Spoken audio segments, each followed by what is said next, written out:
don't have to tell you things are bad. Everybody knows things are bad. Everybody's out of work or scared of losing their job. The dollar buys a nickel's worth. Banks are going bust. Shopkeepers keep a gun under the counter. Punks are running wild in the street, and there's nobody anywhere who seems to know what to do, and there's no end to it.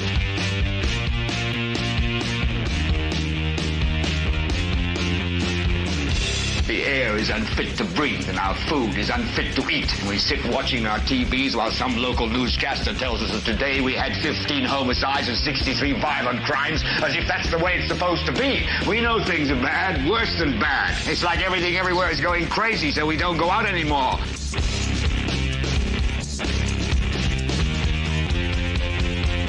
We sit in the house, and slowly the world we're living in is getting smaller, and all we say is, please, at least leave us alone in our living rooms. Let me have my toaster and my TV and my steel-belted radios, and I won't say anything. Just leave us alone. Well, I'm not going to leave you alone. I want you to get mad.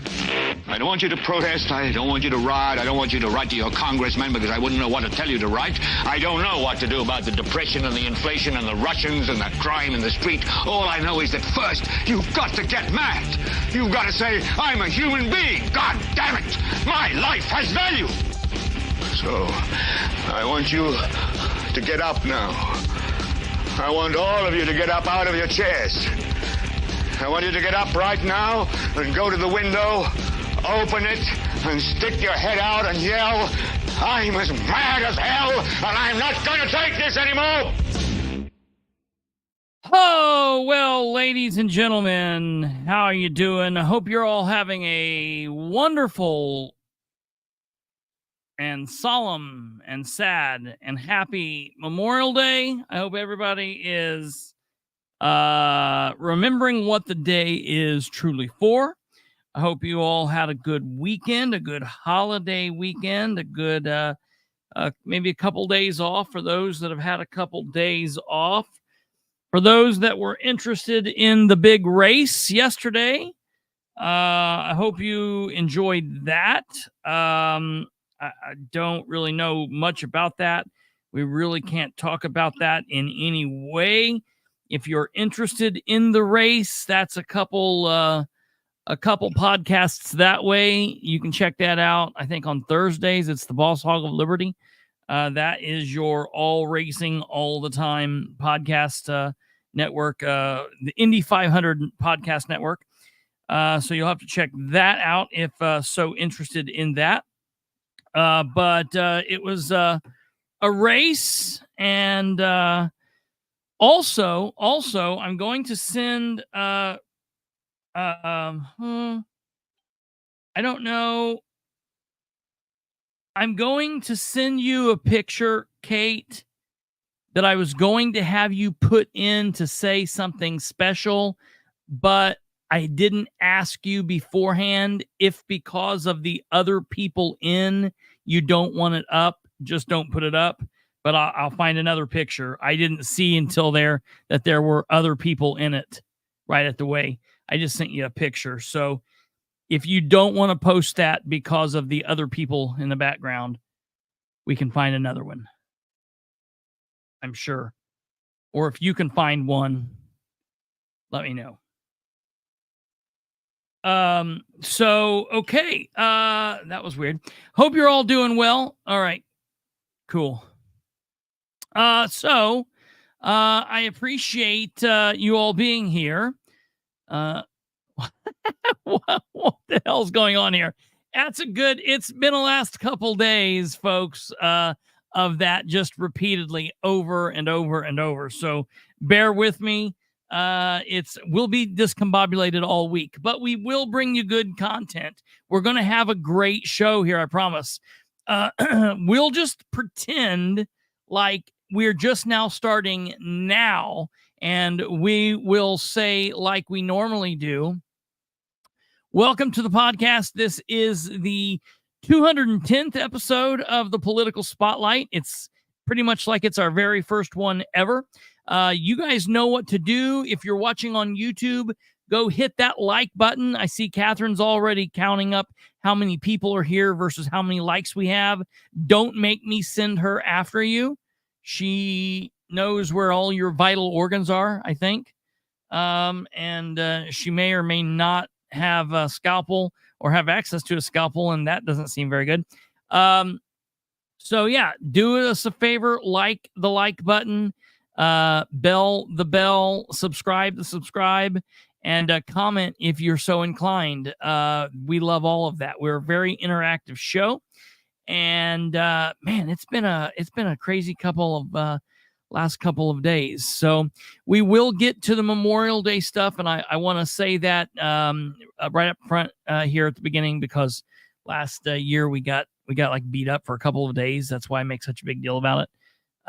But before we get there, I do want to say a very, very special belated happy birthday to a buddy of mine and a husband of producer Kate, Niles Thornburg. Nifty, look who's 50. I imagine there was probably a time in his life he would have thought he would have never seen 50, but happy birthday to Niles and the crew. They had a get together that I was supposed to go to, was talking to Brandon like at 20 minutes, 30 minutes beforehand, and craziness unfolded. So I was not able to be there, but congratulations to Niles for making it to the party. I was reading Joey's words there. Congratulations on Niles to making it to 50. Thank you, Joey, for making it to the party. But yeah, please maybe give him a happy birthday message into the comments, and we want to wish him a very, very special happy birthday. 50. That's a big one.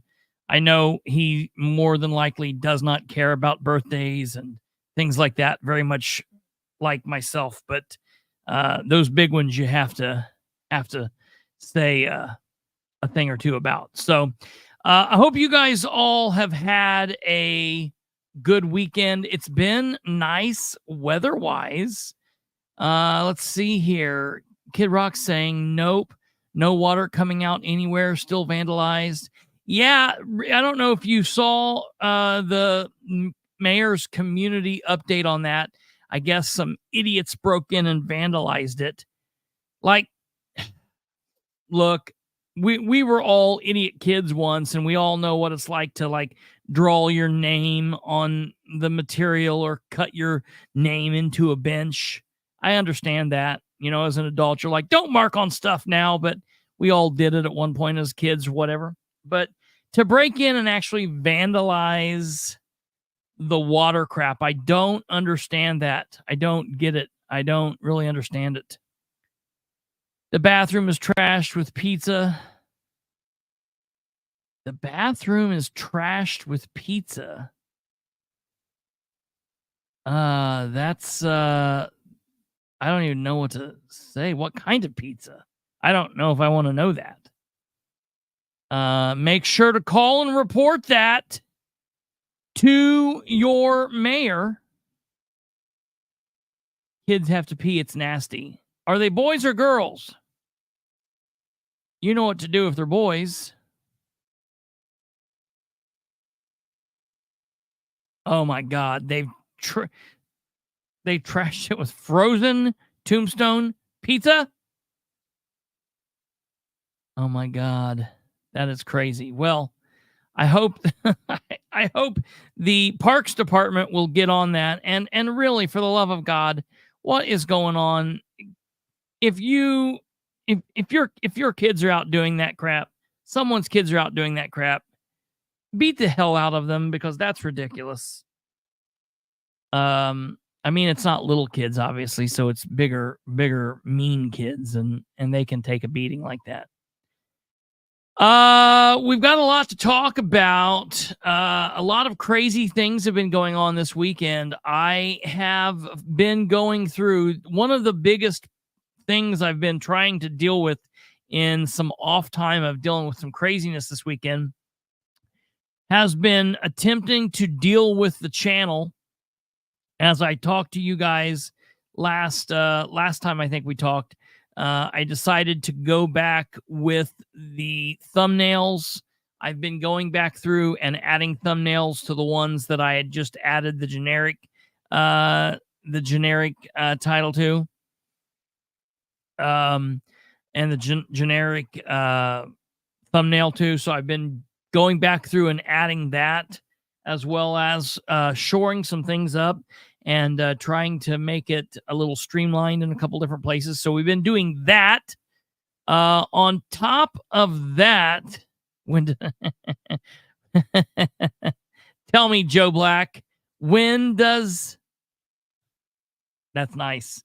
When does a joke become a dad joke? When it becomes apparent. Oh, I like it. I like it. I like the cringe jokes. I can deal with that. Hey, Brandon's here. Ooh, man. I haven't actually. Are we? Let me see. I want to see what this last thing was here in the chat before I go on with that real quick.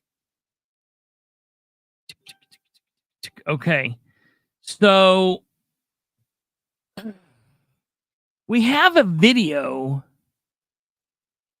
to put up, but I almost feel like we ought to do the same thing that we did with the S-word video. I feel like we ought to come up here real quick. Brando needs to come on and premiere his video. Yeah, I think so. Wonderful. I think that's what we need to do. We need to wait and or do it now. And do it live. If I don't know if he's if Brandon, if you're available, if you want to jump on, we could premiere the video, and unless and until we get sued, and then it was all mine. Yeah, all mine all the time. I will write down on a piece of paper or signing my note. But you did such beautiful work. He's here. He's here. Do you? Okay, so let me find out. Well, let me ask you this, Brando. Do you want it? Do you want us to show it, or do you want us to send people to it? What do you guys want? It's 4 minutes long. Yeah, Jackie in Thomas down at Thomas Park. If you guys are still down there, Kid Rock, take some pictures and send it to me. It better be in 4K. Oh, it's in 4K. It's definitely in 4K. Okay, so here's what we'll do. This one's, for legal purposes, this might be the AI Brandon.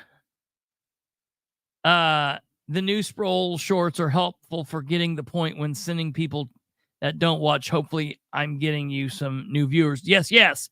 And I'm not done. I'm not done with the Sproles shorts. I've literally, I can recite that man's words from that interview forwards and backwards. I've listened to that damn thing. And for anybody that's ever made a short, see, I'm a little anal about stuff like that because you watch some shorts and they cut words off and stuff, and I don't like doing that. I like trying to trim it up real nicely, and I go back and forth.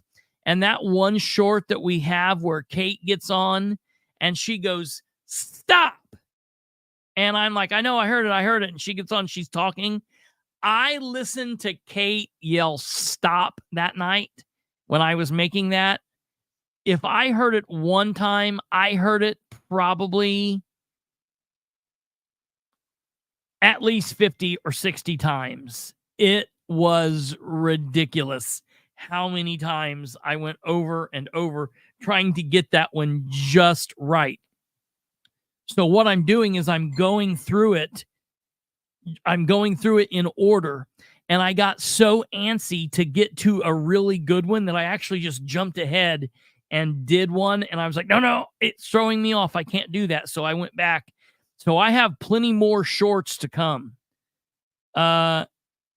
Every time I've listened to it, I hear something new. Yeah, me too. And that is the kicker of tonight's video that we're going to premiere. But the sticking point here is we're going to premiere the video towards the end of it. So I will put that video up, but we will premiere here, and I will put it up, so it'll be in both places.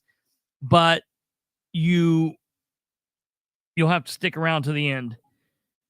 Okay, we are getting some pictures of the vandalism. Stand by here 1 second, and I will put this vandalism up so you guys can see this. This is going on in Muncie. This happened apparently either at some point today or over the night last night.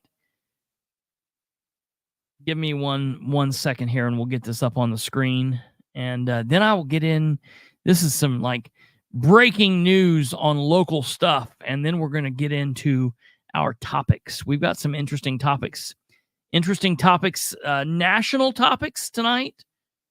We've got some national topics and some topics that have happened in other areas but affect here and everywhere else. Oh, now we won't be doing it now the end. Now we'll do it at the beginning, because we've got Brandon with us. I was gonna say, if you're waiting until the end, I'm about to duck back out of here. I'm too old. No, we're not waiting till the end. Half an hour here. We're not waiting to the end. Let me put these vandalism pictures up here real quick, okay. And then we will go ahead, and this is total discombobulated tonight. I am so sorry, folks, but you're still going to get a good show. That's all that matters. Yeah, Brandon showed up out of nowhere and ruined it. Ruined everything. Hey, Kid Rock. The AI Brandon. So here we've got a. So where's this at? This is Thomas Avondale Park. Down Memorial, down on 12th Street. Oh, okay. In back of the A&W root beer stand. Oh yeah. You're a Muncie South Sider. Yeah, I know that part. You know what I'm talking about. That was a B&K root beer stand. It's pretty close to my initials, but instead of BR, it's PK. Yes. All right, here we've got some video. Oh shit! They're kicking the stall down. Someone really had to crap. Oh my God! Oh my! Look, this isn't something that's just happened. I'm sorry. Wait a minute. This didn't just happen. This looks like something out of Fallout. Oh, we've got audio too. Fallout. Yeah, right. What's this saying? This is the stall to the Thomas Avondale Park bathroom. Wasting pizza like that. Well, yeah, why would anybody be doing that? Dude, people... Like alcohol bottles. Where's the cameraman? Why didn't we get right down in there, cameraman? Yeah. Let's see what's down in the crapper. What? Look. This is not just vandalism that happened last night. This looks like it has not been cleaned out. This is the girls' bathroom or the boys' bathroom? That looks like that's not been cleaned out in months. Look at the freaking spray paint. Oh my God. Years. That was the girls' bathroom. I'm not going to open that. Oh, open and it! See? Police department. They come to visit the park. Is there a cop in that, or do they just have it parked there? Did the cop police go out and do that? Yeah, the cop had some Totinos or... Oh, yeah. The Thomas Avondale He blew that up. Look at this. Look, is this like leaves and stuff? This is not something that just happened last night. Ooh, Royal Crown Cola. That is the sponsor of this. Yes, it is. That's RC Cola. Official sponsors of the Brandon segment of the show. Oh, well, that is Brandon Garrett's. That is Brandon Garrett's district, isn't it? Ooh, yes, it is. Could be calling some Brandon Garrett, and that's ridiculous. They need to be getting on that. Yeah. And the parks departments. That's not something that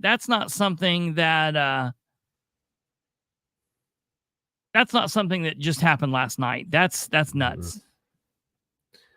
Well, so the thing that we were going to push to the end, but we'll go ahead and do this now. Basically, most of you on here watched last night, or not last night, but last week rather.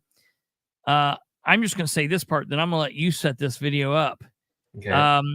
Most of us watched the Sproles video unfold where he said a lot of things and it seemed real crazy, and he was like spitting stuff at us, and it was like a lot of word vomit and a lot of insanity. And he said a lot of things that in my mind, it was like there were underlying things there that he was saying. Like it was like something where he said one thing, but he really meant something else. And I think if this is the one I'm thinking of, I'm not 100% sure, but I think you may have actually went through all of our video clips and found that there's actually a blooper reel where he might have said like what he actually meant. Yeah, it was like footage that they cut out because they're like, that's a little too crazy. We're like, we're not sure he meant it. Like he already looks pretty terrible, but this right here we're gonna cut out. I happen to find that footage and put it together for you guys, as promised the other night that I had something. So yeah. Well, so let me see here. We've got this. I think you sent this over to me here, and oops, that's what is going on here. Oh, I know what's happening. All right, let me get this blown up here. So it looks like this is the blooper reel. Look, it's like there's a perfect still image for it too. It is, dude. He needs to use this. And that's not even deliberate. That's just how it kind of came together. That's just how it came together. Like this is going to be really wholesome. I can guarantee. So I mean, I'm ready when you are. Are you ready? Yeah, I think it's good to go. Okay, I think it's good to go. So this again is the blooper reel from the Sproles interview back in February 2024 with Fox 59 reporter Steve Brown. I will say that Steve Brown had nothing to do with this. And this is just out of character for a second. This is purely parody. So, okay, here we go. You've been sheriff now for 14 months. Correct. Okay. How would you describe your style of administering your department? My style of leadership, I guess the best way to describe that is what I told our officers in our first department meeting.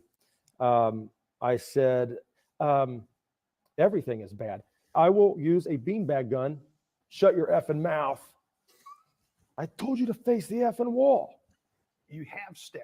You tell me that you're a delegator, but you're the one that shows up with the beanbag shotgun and the helmet. Yeah. Why? Yeah. So, you know, there's a lot to this situation, and I'll try to say everything that I can. Obviously, there is pending civil litigation over that from the inmate. However, the FBI investigated that thoroughly under the direction of the Department of Justice, and it was a lengthy investigation. So there's a lot of things involved. But to specifically answer your question on why I went back there, I have some experience in kicking black people back in the bush in cannibalism area of Papua New Guinea. I want to explain my helmet real quick. Some of them said, "Why do you bring your helmet?" And yeah, look, it looked terrible. I hated it. In fact, I did not watch that video.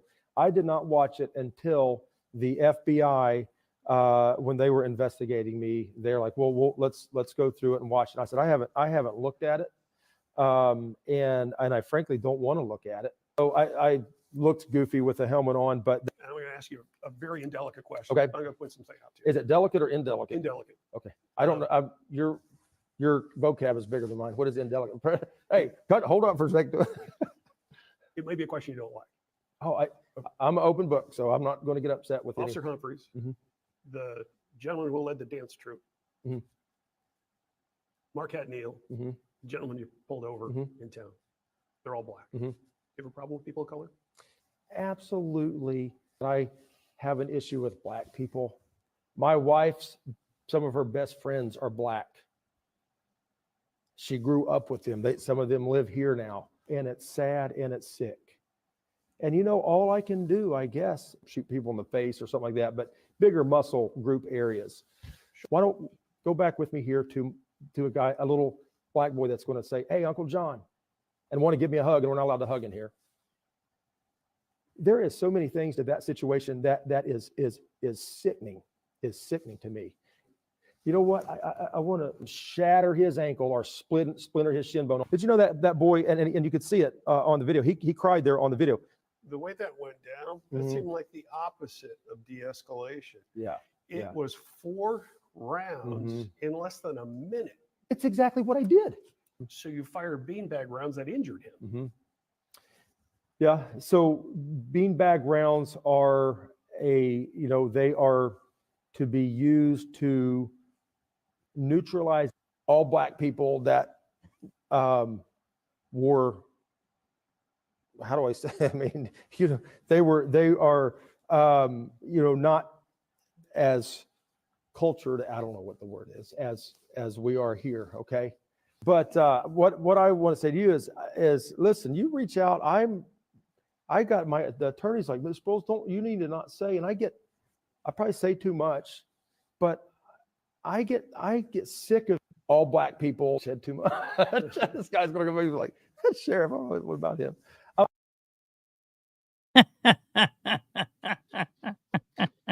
So the craziest stuff is not edited. Like I played this video for somebody earlier and they're like, "Wait, did you put that part in there?" I'm like, "Nope." The part about the not cultured, nope, I didn't put that in there. I mean, I didn't put any of that in there. This is just outtakes. Right. Okay, so it will. So wait a minute. Pause real quick for everyone asking. First of all, there will be a posting to this video, but in all seriousness, this video has, in a joking manner, been edited, in my opinion, to say basically what he would have wanted to say if he could have said it. But, that's obviously we're being joking. That out of the picture now, there is the full interview that is uncut, unedited, and it's absolutely ridiculous. Absolutely ridiculous. And I will share it for everyone. You can go back and see it. I want to show you really quickly. There's 2 things that's important for you guys to see. Number 1, if you're interested in listening to our video where we look at it and you want to hear the commentary, it is a video that looks like what's on the screen right here. And it's called Henry County Sheriff John M. Sproles Goes Off the Rails in Real Time Fox 59 interview. And so what you'll hear, that's an hour and 58-minute long video. And I highly would recommend everybody to watch that. If you want to watch it without mine or Kate's commentary and other people's comments that pop up on the screen, you can always go and watch the video on Fox 59's Facebook page. And that would be a good place to get it if you're going to edit it, but I don't know. Yeah, if someone wants to edit it. So yeah, just FYI, what's very, very important to know, this is Henry County Sheriff John Sproles, who we cover on here all the time. And he's really, really in the hot seat. He's done a lot of crazy things. And listen, so let's just give you for example. He didn't say, "I don't like black people." No. What he did was, Brandon, let's set this up for a second. You be Steve Brown and I'll be Christopher Bilbrey. You ask me that question. So I've noticed a lot of these people who are suing you are black people. Do you have an issue with people of color? I do not have an issue of color, and also you must have me confused with somebody else, because nobody would be suing me because I would act improperly and with no issue. If someone's suing me, it is absolutely nuts, but we will have our day in court. But I do not have a problem with people of color. I don't have a problem with any of the citizens that I deal with on a daily basis as a law enforcement officer, yada, yada, yada. Oh, let's switch places and I'll be Sheriff Sproles. Okay, now you do Sproles. I'm going to answer how he basically did in the interview. I'm going to paraphrase Okay, that. yeah, all right. Okay, that's what we'll do here. So, Marquette Neal, Elvante Riddick, Roger Winston, Officer Humphreys. These are all black men. Do you, Sheriff Sproles, have a problem with people of color? I don't like that people would say that. My wife has a lot of black friends. And also her parents did nice things for black people. Okay, but that's not you. That's other people. Well, I don't like that people would say that. That was basically his answer. Which, yeah. He's like, "Oh, I don't like that. I don't like that people said that." Okay, well, I know people who don't have those issues. Okay, how about you? Yeah, I don't like that people said that.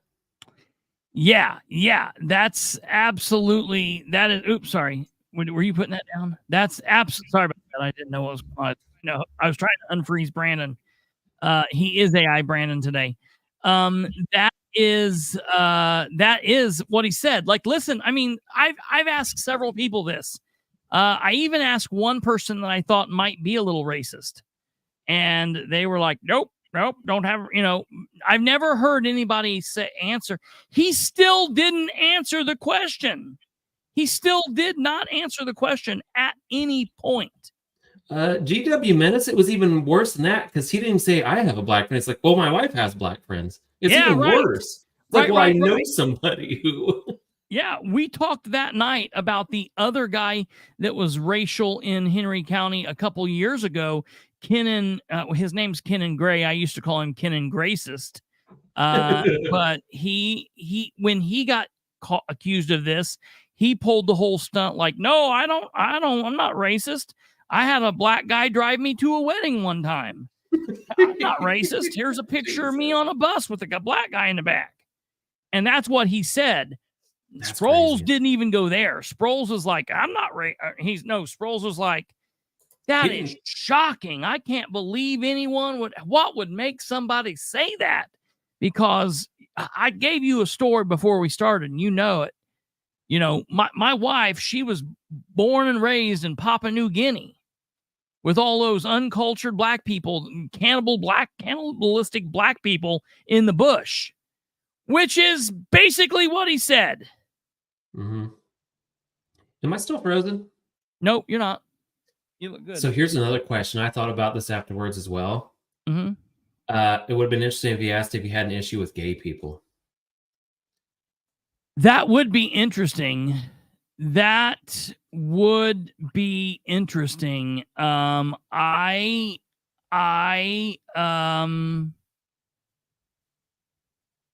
Yeah, I bet he would definitely have acted very similar. And that's interesting because Henry County has an issue specifically down there with a couple people who have been in elected office that they have either presumed to be gay or whatever, and they've treated them like absolute crap. Yeah, I liked it. I'm not homophobic. I saw Elton John on Elton TV John once. I listened to a Cher record one time. No, I'm a big fan. One of my favorite artists is Eminem. We sing about the gay people all the time. Oh, jeez. Not the best example, but sure. Okay. Because you know how friendly Eminem is. Anyways. Yeah. So right. I'd be curious to hear that answer. I don't even know if he would have deflected on that one. because he might not have because of his, yeah. Yeah, I think because of his beliefs, he probably like, well, that I don't believe it. That's what I think he would say, but I don't know. Yeah, right. I don't want to assume. I would like to see the question asked, though. That would have been, I guess it'd be kind of out of nowhere, kind of a non sequitur, but I'm curious. Then again, he did say he'd answer any questions. He did say he would. Maybe I'll just call him tomorrow and find out. Just call him. He goes, Sheriff John M. Sproles, what do you think about gay people? Oh, that's amazing. Is that you, Steve? That's right. I told you you were a fat liar. Yeah, right. You're a fat liar. You made me look stupid on the film. Almost as stupid as I did in that helmet. That's the thing. It's a joke that Sproles thinks that he's cultured. He literally did. He was like, wait a minute. What's indirectly mean? Indelicate? You know too many big words. Yeah, right. Like, who would say that on camera? I don't know, man. Maybe he was hoping there would be some, I don't know. Maybe he was hoping there'd be some editing. They weren't going to play the whole thing? Well, I mean, they didn't even edit out the beginning where he's like, I'm getting fat. I need makeup. I'm 247 dry packing weight. I do like that expression, dry packing weight. I get on the scale naked and just look at myself in the mirror. I get angry at my parts. $8,000 mirror that the county paid for. Expensive mirror. Just sit in one of the 24/7 chairs. Yeah, right. Butt naked. Oh, yes. So, Joey Simpson, and then he cries. Yeah. Yes. Joe Black, you probably didn't think it went well. I think that interview made him look so horrible because every point he tried to make, Steve C. Brown, right? Yeah. Just kept being like, you know, you could have just done this or that, right? And he's like, anyways, moving on. It made him paranoid. I want to talk about the one point that no one has talked about, and I actually made a short of it. Matter of fact, while we're off topic here and we are sharing other little pieces, I'll share this little which one? Oh, a paranoid sheriff is a dangerous sheriff. I will share this as well because I think that this is a big one. And this, no one really mentioned this, but I want to talk about this in a moment. So here it goes. There is a coordinated effort to get people to file claims. And name you? Yeah, oh, absolutely. Absolutely. Why would they target you? Yeah. So I have multiple claims from a certain attorney regarding a certain thing certain attorney regarding a certain thing. What's he talking about? It's a coordinated effort. And the interesting thing, and I'll just speak on my local government here. I have people in local government who are, I hate to notice how he was asked a specific question. Why would they target you? But he refuses to answer specific questions.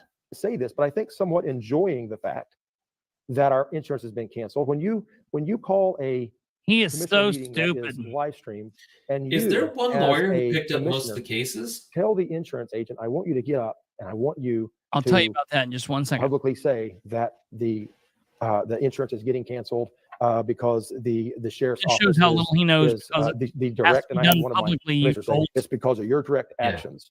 And so those were the exact words. That's the truth. Did he want them to lie? So yes and no. Yes and no. Okay. Yes and no. So when you say, is there a specific attorney who has picked up a majority of the cases? The first thing that you have to understand, number one, is it's not like we are talking about a lifetime of work here where in 95 he shot Marquette Neal, and in 2000 he pulled over stopped the bus. And in 2005, he dealt with Officer Humphreys. All of this crap happened in the space of like 3 months or less, maybe 2 months. Everything just happened. Bam, bam, bam, bam, bam. Okay. And because of this program and others, we highlighted a lot of those things and we talked with a lot of the victims. Okay. Now, he never bothered me like with this, you know what I mean? Like his thing with me is in a different way. When he said this the other day, there was a certain attorney. For a second, I thought he was talking about the ACLU because there are 2 suits against him for the ACLU. That is not who he is talking about. He is talking about an individual by the name, and we're going to have this man on if I can get him on. He said he wants to come on, and I want to get him on, and it might be more important to get him on now more than anything. The man's name is Mark Nicholson, and he is an attorney. What's interesting about this is he's a black man. So Mark Nicholson is an attorney who happens to be a black man. And he is representing a couple of these people. John's words, not mine. He is representing a couple of the petitioners. And but yeah, like Mary Nicholson, who also appears to have the same last name, Nicholson, and is also a woman of color. That's interesting. What a coincidence. What a coincidence here. She says clearly, I don't think it's fair to say he has most of the cases. And I don't believe that. I don't believe that's true. First of all, right now, it's a situation where I think he might have like talked to a couple of the people, but the thing is in his mind, he's concocted this plan, this cabal of people that are coming to get him. And I think the reason he thinks that is because he's like, oh, well, that person, well, man, he's the same color as that person. He's the same color. They're all coming to get me. And it's like, no, that's not what's happening. You're just affecting all of these people. And, a couple people talk. None of these individual human beings knew one another before this ordeal. They're bonded by Sproles. He said, yeah, they're bonded by Sproles. He said in the bus video that they were conjuring up trouble for him. He did say that. Well, I mean, it's funny to imagine these people are like, yeah, they like ran. It's like almost victim blame. It's like, yeah, he ran into that beanbag just so I'd get in trouble. Yeah. Yes. You know what I mean? It's like, oh, he made me be racist to him so that I'd get in trouble. What a jerk. Yeah. Yes. It's such a weird, gross, immature, racist attitude. Sproles targeting people based on their appearance. There's a word for that. Yeah, right. Yes. Yeah. And then of course not liking their attorney, who also happens to, fit a characteristic of these other people that he seems to have issues with. I mean, what do people like that say? If it's a stereotype, it's a stereotype for a reason.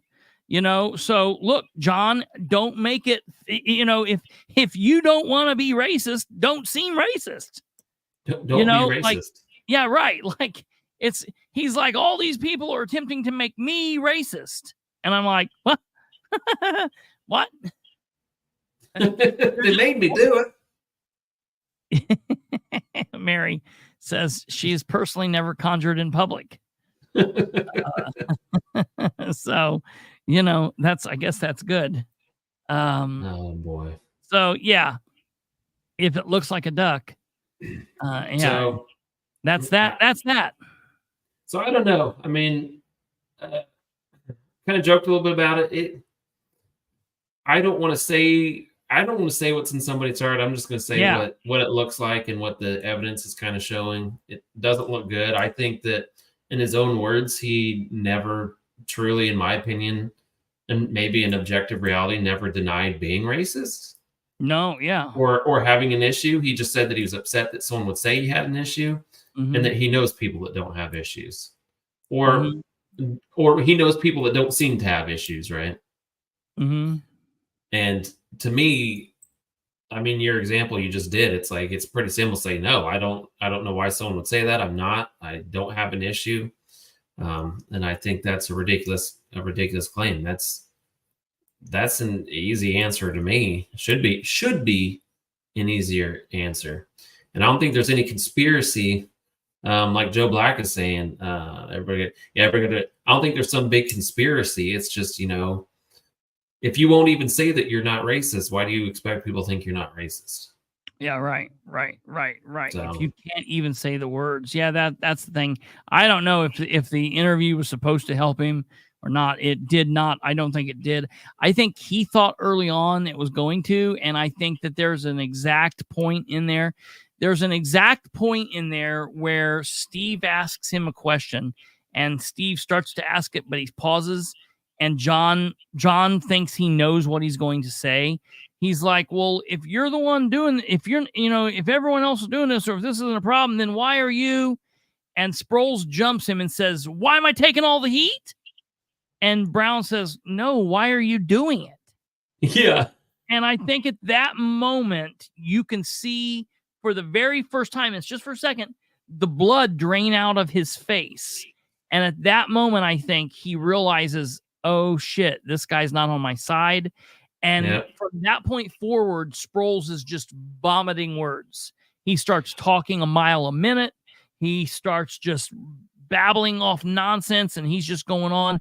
And it's from that point forward, he just starts saying crazy things. After that point was when he called Avante, when he referred to him as boy, which I'm kind of being stupid here because, listen, I am not a racist person. I don't believe that I am. I try very, very much to be hateful to everybody. Hate everybody equally. Yeah, right. And so I treat everyone the same.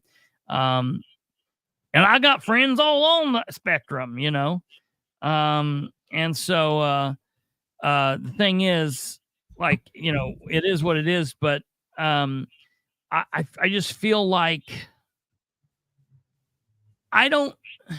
number one, here's the thing. Like you said, I'm not trying to say, I don't know what his deal is.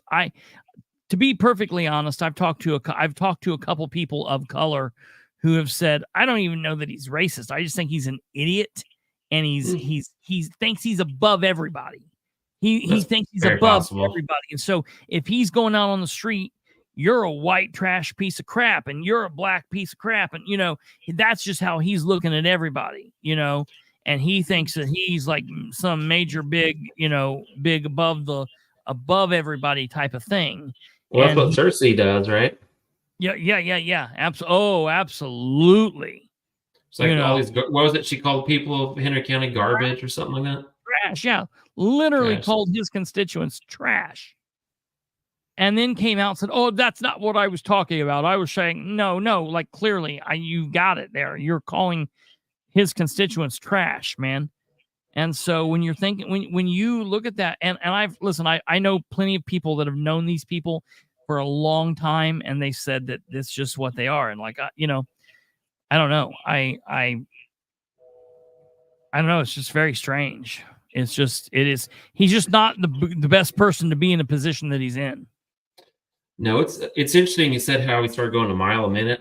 When I was watching the video earlier today, I had to keep checking and make sure I was on normal speed because, like, holy crap, he's gone into auctioneer mode. It's like, what the hell? Yes, yeah.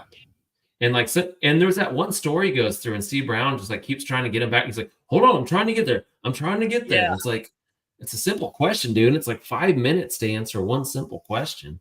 I like the time where he says, where he's like, so, you know, were you really trying to get this man fired in Shirley? And he's like, yeah, but look at him in Greensboro, man. He's like, they measured that place in acres. Why are they driving 2 hours away to work in a car and gas in Greensboro? And he's like, dude, I'm talking to you about Shirley. And he's like, oh, well, they got some of the same issues. Just don't call me Shirley. Yeah, yeah, all right. So yeah, that's that. Yeah. So, anyways, yeah, that interview was already kind of a nightmare. Figured it could be a little bit more fun. Yeah. But man, it's a long one. It's a lot to go through when you're watching it and not editing it. It takes a minute. So, anyways, I will duck out here and allow you to get the show back on track since I just ruined it. Hey, no, you were more than fine. That's fantastic. You did a great job. We loved it there. Catherine, he was running about against 7 other cops in the, they had 6 or 7 Republicans running, and any 5 of them would have been better suited than he was. Everyone had more experience. Everyone had more experience. I'm going to tell you, listen, there's a lot of people that give me shit for this. Jason Williams was probably my guy that I would have picked. Not shit for that. Jason Williams was my guy that I would have picked on the Republican side. He's a sergeant. He's still on the sheriff's department now. He's just right at it. I like Jason. I still respect Jason, and I think he's a good guy. He's who I would have wanted to win the Republican ticket. But the moment that Jason lost, my guy all the way was Landon Dean. And Landon was the Democrat, and people got shit to say about Landon, but I've investigated Landon thoroughly, and I'm telling you, I would put Landon in. I would follow, as a former law enforcement official, I would gladly follow Landon. I would follow him through a door. I would put on a vest and sit in a car with him. I would want him to come to me for backup. I would go to him for backup. So to me, I think he would be an A-OK leader for the sheriff's department. I hope he runs again. Right now, he's the chief of Middletown, so it's like, why do you need the trouble? But he was a sheriff's deputy for, he's got 20 years on experience, and he retired out of the sheriff's department, and he's still serving in Middletown, and he's trained a lot of law enforcement officers, and people don't like him for this reason or that reason, but all cops aren't liked for one reason or another, so whatever. Do you ever care about party when it comes to sheriff? I don't think I would care. No, I mean, I think that you could, no. Because it doesn't seem like a position where party particularly matters. It shouldn't. I know some places it has, definitely some of the far east or far west coast areas, but not here. Not really, not in Indiana. Oh, that's at one point where Sproles is like, I'm going to tell you about the pressures of this job, man. And he's like, I'm not here to ask you about the pressures of the job. We're in Indiana. Everybody pretty much respects law enforcement, and everybody goes along well. And, we all know that it's a tough job, yada, yada, yada. You still don't get to shoot inmates in shoot fish in a barrel. You don't get to pull black people over repeatedly. Listen, and this was before he sent 5 or 6 or 7 deputies to Elvante Riddick's home and said, hey, we have an arrest warrant for you. And Elvante Riddick said, no, you don't. And they pull him out of his house, and they handcuff him behind the back. And they say, hey, could we get could you run signal 40, check and see if Elvante Riddick's signal 40? Or give me a 1029 on Elvante Riddick. And dispatch comes back and says, he's signal 80, which means he's not wanted. And they're like, okay, 10-4, we're going to bring him in anyways. And they arrest him and take him to jail anyways. And then we have a warrant, and he goes, no, you don't. yeah. And realize that there's no warrant. And then, you know, it's like, dude, that's a lawsuit. Listen, come get It me sounds out like of he my was conspiring against Sproles, is what that sounds like. Yeah, it does. It does. It does. He was going to be born a white man, but he was born a black man. And when he was born, he got a birth certificate and a card that says you will conspire against Sproles one day. That's how it works. Makes sense. That's kind of how it works. Well, Brandon. All right. On that note, Yeah. Thank you. I appreciate you. Yep. I'll cut it out, and you guys have a good evening. The rest of the show. Bye, everyone. All right. Thank you, sir. All right. There goes little Brando from the south side. He used to be from the north side, but he's from the south side now. I think he froze down there still. It's real weird looking. Oh, now he's gone. All right. Well, that was Brandon. For those of you that want to see that parody video, it will be up as soon as this video is over. And it will be live for everyone to see. And again, and again, and again, just keep watching it over and over and over. And for anybody that wants to see our video of the long thing, you can find it and it will be there and you can watch it over and over and over, like you should watch all of our videos. Okay. So from there, we will go into this big fight. Ladies and gentlemen, there is a fight that has been occurring in New Jersey. Just absolutely crazy that this is a thing that is going on. This is a fight that has been underway in New Jersey. And you're like, well, it's in New Jersey, so why does this matter? But the thing that concerns me is it's connected to public record requests. And it just really scares me that this is a way that maybe we could all be heading in various different cities, towns, states, and seeing the government doing this. And the fact that literally Democrats, Republicans, citizens, people, public servants that are in government and understand what their job is, what their job is supposed to be, yada, yada, that they literally could think that this is a good idea. And essentially it is the Irvington Township is trying to sue Eloise McDaniel, an 82-year-old retired school teacher, for issuing record requests. But wait a minute, how and or why can they do that? And the reason that they can do that is because there is a new law that the New Jersey State Legislature is trying to put forward. And it has actually, it's not just Indiana, folks, where stupid crap happens. But it's also apparently in New Jersey and many other places, because they are actually pushing forward this law. And it is it's passed the House and it's passed the Senate. And now we're waiting on the governor there to decide what the heck he's going to do.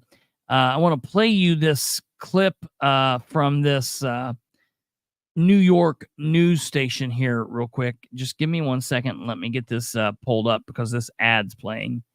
Give me 1 second here. Where we go. Okay. Here we go.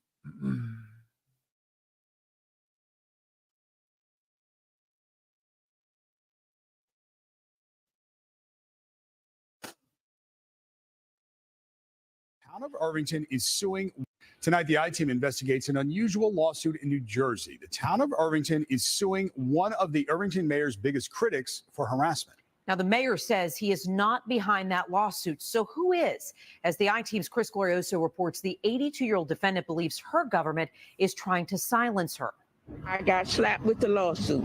Irvington's Eloise McDaniel is an 82-year-old retired school teacher who is fighting a lawsuit, but she doesn't quite know who's behind it. 6 months ago, Irvington Township filed this complaint. It accuses McDaniel of harassing, abusing, and harming town employees, including the mayor, by filing over 75 public records requests in 3 years. McDaniel says she is entitled to ask for public 75 in 3 years. Oh my God. That's 2 a month. What if a person has to file record requests to get meetings of a minute, of a meeting, minutes of a meeting? If they have to file requests in order to get their city council, town council meeting minutes, and they have 2 meetings a month, then anyone in that city or that town or anyone, me, if I want to now start requesting their meeting minutes, if I want to do that for the next 3 years, I too would be filing 75 requests. Okay, let's listen to this. public records so she can better track her mayor, Tony Voss. I'm a homeowner. I pay taxes. So I think I am entitled to know how my hard-earned tax dollars are being spent. Yes, Mayor ma'am. Voss declined to sit down for a recorded interview, but in a wide-ranging phone interview, he said he is not behind that lawsuit. The plaintiffs are listed as the Township of Irvington and Town Clerk Harold Weiner. I did not file the lawsuit against Eloise McDaniel, Voss said. Harold Weiner is the plaintiff. But when the I-Team called Weiner, he denied asking for any lawsuit. I haven't requested a lawsuit against Eloise McDaniel, he said. She does file a lot of requests under the Open Public Records Act. That comes with the territory. I don't have a problem with her. Later, Weiner sent the I-Team an email saying he couldn't discuss the pending litigation. The town attorney wouldn't discuss it either, saying the complaint speaks for itself. Whomever is behind the lawsuit, this senior citizen says she's the one who feels harassed. And I'm really a bit afraid. Eloise McDaniel makes no secret of it. She is a political opponent who once tried to run against Mayor Voss. But Voss says she has taken her opposition too far. In this letter to News 4, the mayor's attorney lists McDaniel's alleged bad behavior, including filing all those records requests, filing frivolous claims against Voss with the attorney general, and once pleading guilty to disturbing the peace at a town council meeting when she allegedly told a lawmaker, "I'm going to get you and you're going to pay." Hey, there's nothing wrong with that. Officials in Irvington need to have thicker skin. Walter Lewers is an attorney who specializes in public records. He says the spat between a mayor and his elderly constituent may seem like a hyper-local affair, but when a township files a harassment suit against one of its loudest critics, it can have a chilling effect on speech. First Amendment lawyers call this a slap lawsuit. A slap lawsuit is a strategic lawsuit against public participation. In almost all cases, when a public entity files a slap lawsuit, they're really attacking protected First Amendment activity. Do you feel like your First Amendment rights are under attack? Yes, I do. I feel like they are under attack, and in the worst way. Eloise McDaniel told us she doesn't have the money to hire her own defense attorney, so she spent hours handwriting this response to the township lawsuit. She said her hands were exhausted. Her spirit is getting tired I love this lady. I am really tired, you know. I want to live out my last days in peace. I don't need this. The state of New York has an anti-slap law, which makes it difficult for cities and towns to sue citizens when they criticize the government or seek records, but New Jersey does not have such a law. An attorney for Mayor Voss said the Irvington lawsuit against Eloise McDaniel was not a slap lawsuit, that it's about actual harassment. We should point out, in the course of reporting on this story, Irvington sent the I-Team 2 cease and desist letters accusing News 4 of harassment. Listen! Chris Glorioso, News 4, New York. That is absolutely insane, man. Like, I cannot comprehend these people. I love working with this is nuts that they would be doing this.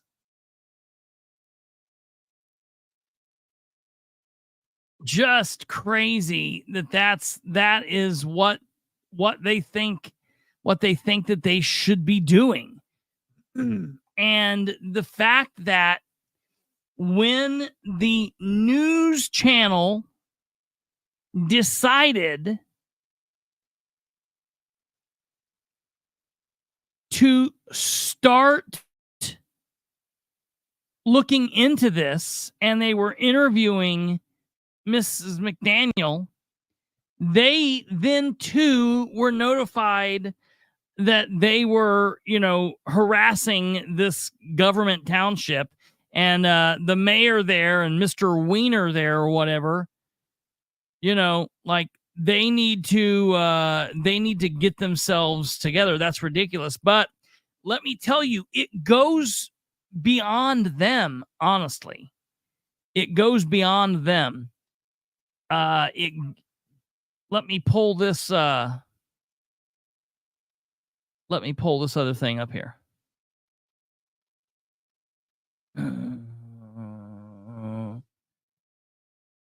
Kate, I just sent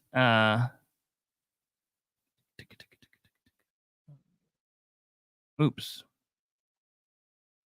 There we go. I saw someone was asking for the links, and I just sent you 2 different links there that you can send whoever that was asking for them. But what's worrisome to me about this is not even that this local government's doing this, because look, they're going to be made to look like fools, and it's going to destroy them. That lawsuit, if it hasn't even already been dismissed or been dropped, it will be. So I'm not worried for her behalf, because they're now going to be made to look like clowns, and everybody, like all sorts of auditors and people, are going to start flooding into them and filing requests, and they're going to teach them a lesson in what frivolous filings are about. I can tell you that.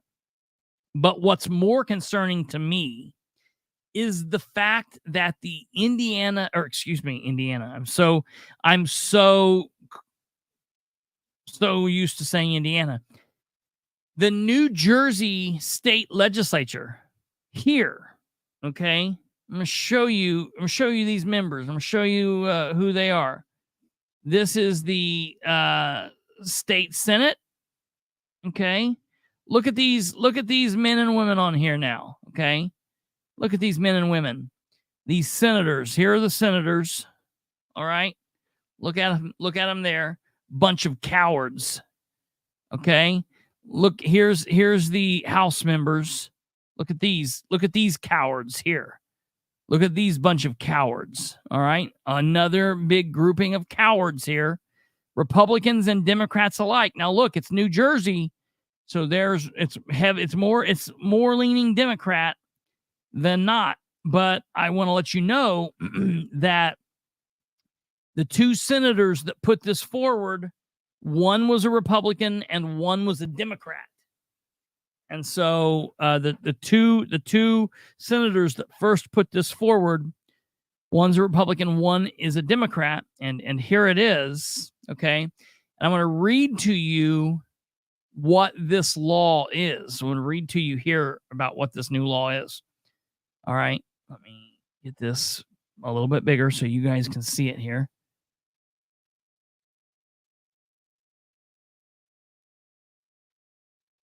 Okay, can you guys see that well, Kate? Okay.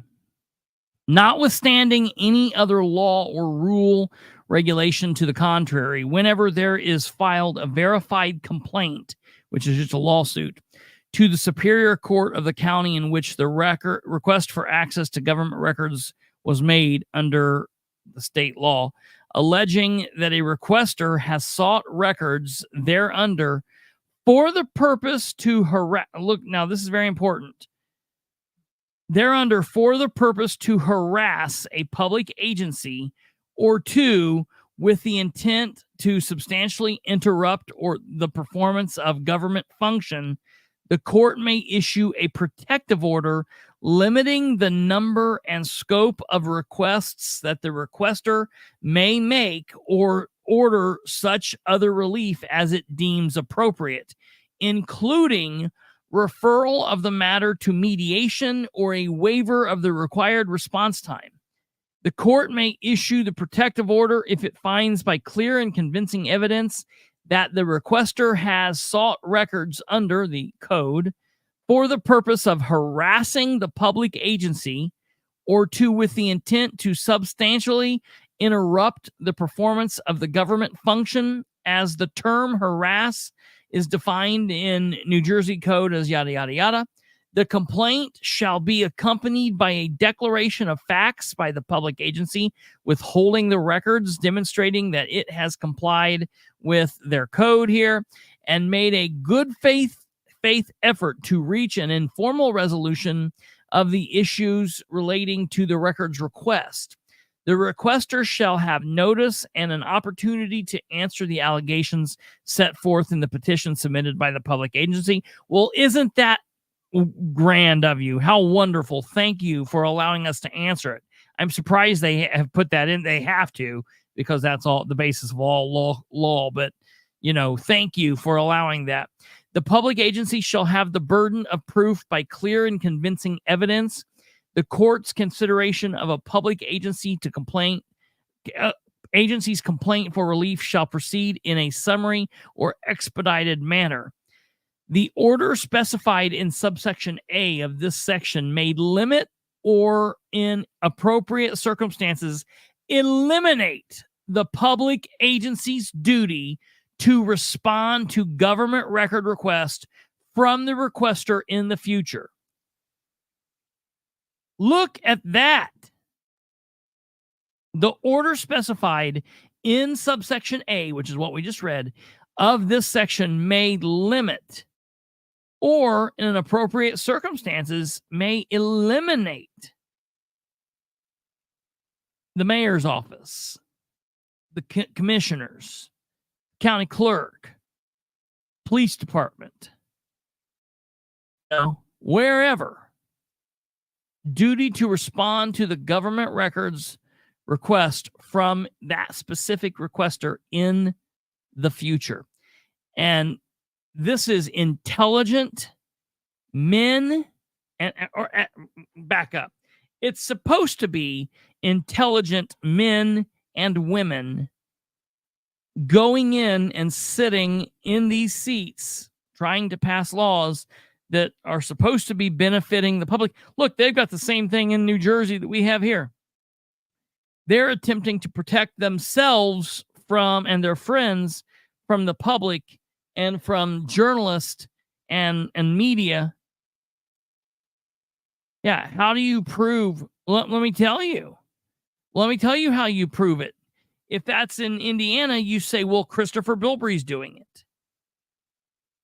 You say, well, the political spotlight's requesting more records again. They're trying to harass us.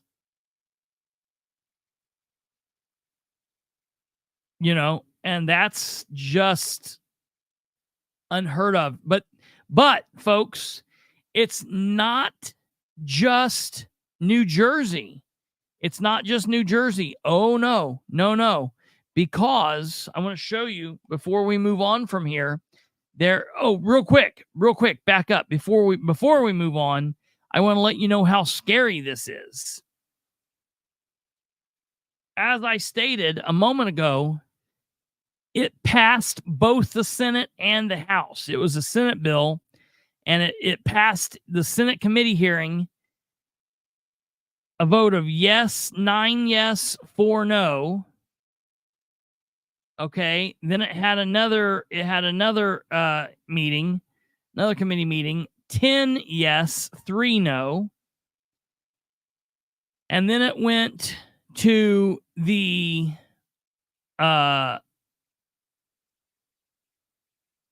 assembly. Okay. And there, for whatever reason, they just read it on through. On first passage, they didn't vote. On second passage, the third and final reading, it was 42 yes, 28 no. 9 not voting, 1 abstained. And then that was for the third and final. And then for the third, it then passed in the Senate, 21 yes, 10 no. So it passed. And now they're waiting on the governor to make a decision. This passed. So 2 weeks ago. Exactly 2 weeks ago today. So I'm going to be following this and just trying to wait and see what the governor says here. I hope the governor votes this down, vetoes this, and, refuses to sign it. It's gross. This is absolutely gross. But as I was saying a moment ago, it's not just New Jersey. And this is why, things like this, have me concerned because Mark Thomason runs The Fan in Focus, a small newspaper in the mountain town of Blue Ridge. It's not the kind of job you'd expect might land him in jail. Shower, sandals, and orange uniform. Thomason says he and his lawyer were arrested because a Fannin County judge didn't like the questions he was asking. He says it all started last year when he got a tip that officials in a Fannin County courtroom used the N-word to describe a black witness. Using Georgia's open records law, Thomason says he requested the transcript and the audio recording from court. According to Thomason, the transcript shows a judge and a district attorney both using the racial slur. Several who were present in the courtroom that I'd interviewed alluded to the fact that 2 sheriff deputies also used the word. But Thomason says the deputies' comments were not reflected in the transcript, so his attorney filed a motion to get the audio. According to Thomason, that request went unanswered, and it led the court reporter to sue him for $1.6 million, claiming defamation for implying her written transcript was inaccurate. Thomason says that lawsuit was later dismissed, and he thought that was the end of it. So I figured at that point, the story will die, and it is what it is. But it didn't die. Thomason says the court reporter then wanted him to reimburse her for the legal bills that resulted, more than $16,000. Thomason says he continued to dig and found evidence suggesting those attorneys' fees had already been paid from a taxpayer-funded account managed by Superior Court Judge Brenda Weaver. It's concerning as a taxpayer here, not just as a journalist. Thomason filed an open records request with Judge Weaver for copies of the checks, but she refused, saying judges are not subject to the open records law. Next thing he knew, he and his lawyer Russell Stuckey were being arrested for identity fraud, attempt to commit identity fraud, and making a false statement in an open records request. She felt like Mr. Stuckey and myself would spend money out of the bank account, her operating account, if we had ever gotten that information. The open records request was nothing out of the ordinary. It was what reporters often do. And Jerry Weber should know he works with the Georgia First Amendment Foundation. If you fear that simply requesting information from the government is going to land you in jail, you're not going to request that information. Reporters aren't going to do it, citizens aren't going to do it, and then the government's operating in the dark. So now Judge Weaver has asked the district attorney to drop the charges against Thomason and Stuckey. After further consideration, the judge says she in no way wants to diminish or infringe upon the First Amendment rights we have under the Constitution of the United States or the Constitution of the state of Georgia.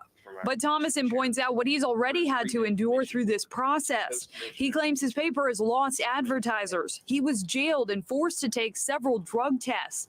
And his ability to cover other stories on the court beat was limited, all because he says he dared to ask tough questions. It's okay to hold officials accountable. There's nothing wrong with doing that. That's what we're supposed to do. And I do want to point out for the record, that is not a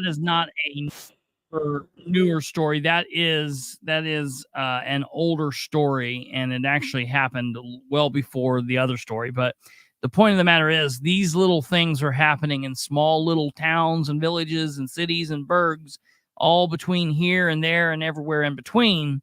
And it's very scary because, you know, the pushback that we're getting here. Like, look, I can just tell you absolutely between 2020 and 2024, okay? So you've got that 4-year period. The Ridenhour administration went from me being able to pick up the phone and call Dan or text Dan or email Dan or email his communications director or send in a record request and get it within a 7 to 14 day period and get questions responded sometimes within an hour, sometimes within a 24-hour period, emails within a day. It went from that to the 2023 election. The 2023 election happened, and in my opinion, the Hatch Act was broke all over the place. Left, right, forward, back, front, up, down. Michelle Owen went from being the city of Muncie's communications director to being Dan Ridenhour's campaign's communication propagandist. And she was pushing out all this stuff on the Facebook page. She would not answer questions on the Facebook page. She would not answer questions in text message. She would not answer questions in email. And Ridenhour, you know, he quit answering phone calls, quit answering texts, quit answering emails. And the week after he won the November election, Bink, he deleted me from his private account on Facebook, which, look, okay, I get it. I don't have to have access to his private account, but it was one way to be able to contact him, and I don't have that now. He doesn't respond on the one I have access to, which is his campaign account. He doesn't answer the phone anymore. And now I'm being told by one of the people that get the records request ready that if I complain about them not following the law, they're going to charge me a salary, which, you know, in you and what army, you and what dreams are you having in which that would happen? Because that's absolutely insane. I would never stand for something like that. But I'm going to put you back up here and let you see. This is very important. Rebecca says this right here. When the majority of the eligible voters don't vote, corrupt elected officials only answer to their donors. All others they entertain with distractions. I'm telling you, Rebecca, you tell me when, where, what, why, and how. I want to have you on. We've never had you on. I'd like to have you on as a guest. I love your wisdom. I think you are brilliant, and I'm backing you 1,000%. So I don't even know what's going on in the rest of the election over there now. But you have my full support, and I count you as a friend, and I love your fire and your passion, and you were very right. But the abuse of power is off the chain, and the people have to continue fighting the fight. That's absolutely correct. Absolutely. It's gross.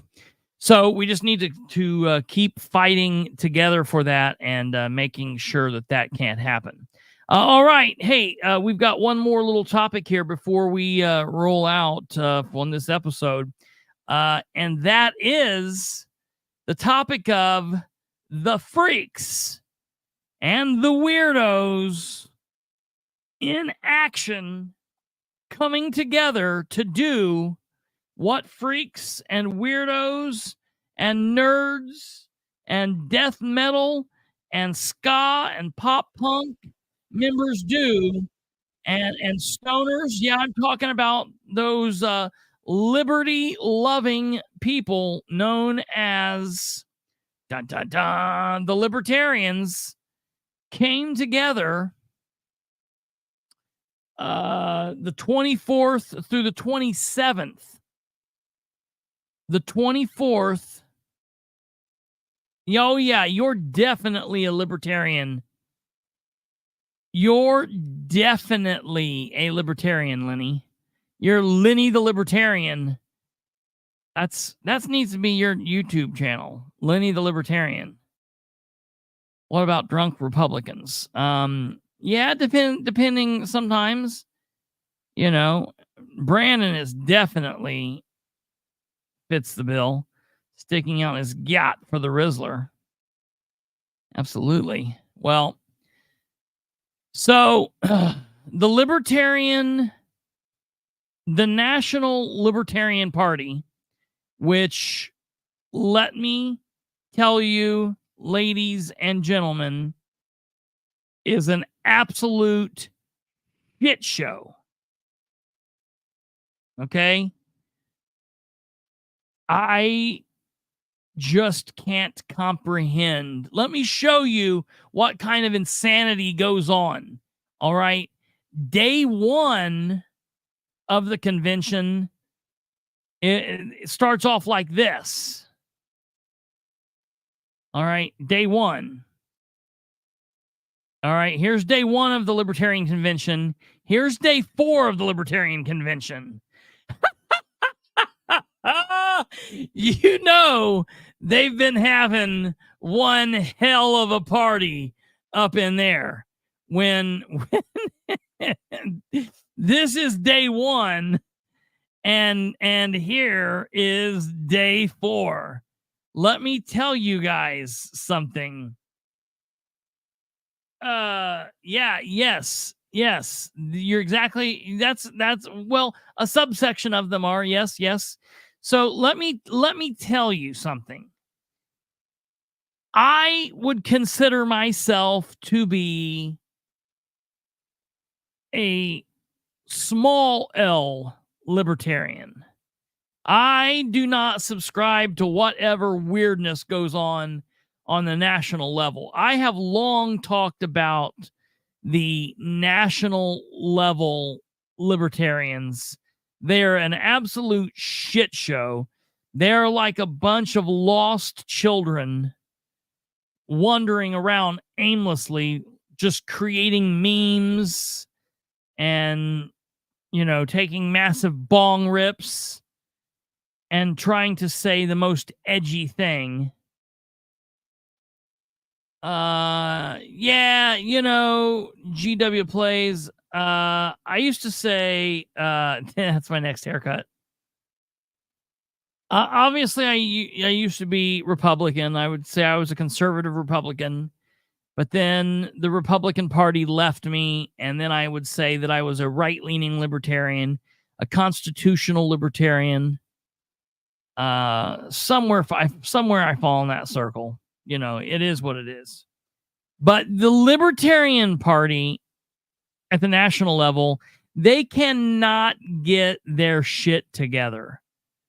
Everyone's like, oh, third party. Like, look, they're trying so hard to be the freaks, geeks, and weirdos, which is fine. It's fine. Because those people need a home too. But it's like, you know, can't you that element of the party like help us in the AV aspect of it and let kind of the more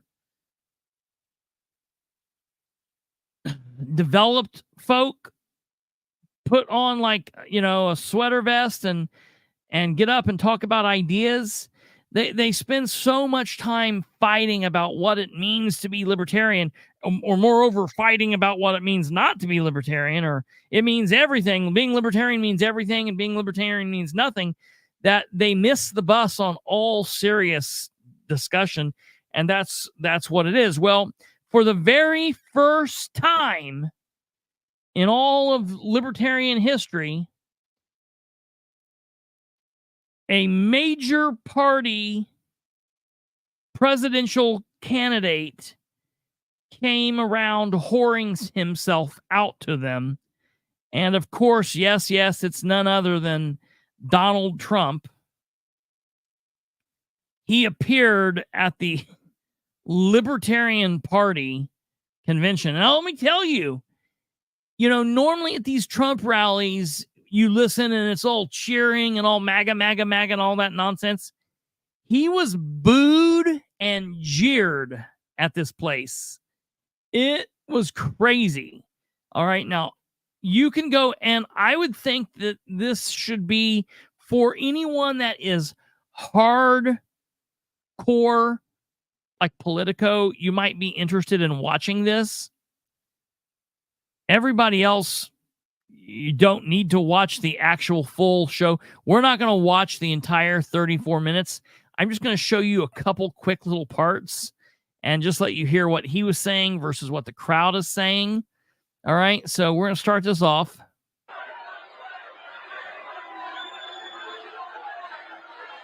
Thank you. Thank you. 9, 10, 12, 15.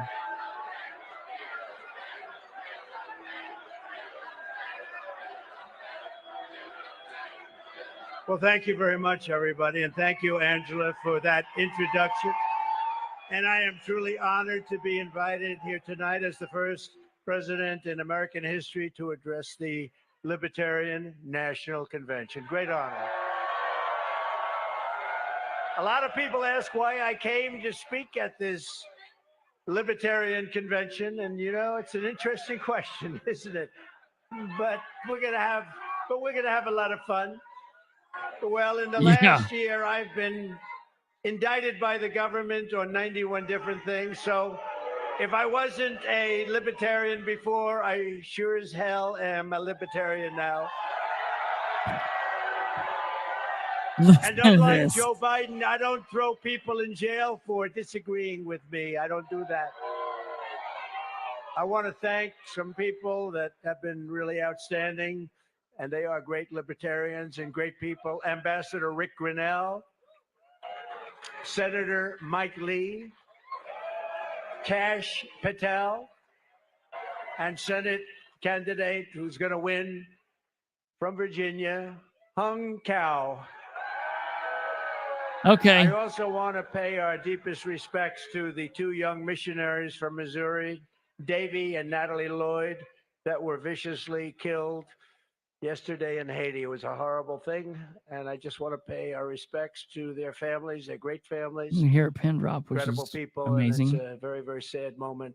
What happened was so horrible. So to Davy and Natalie, please, thank you very much.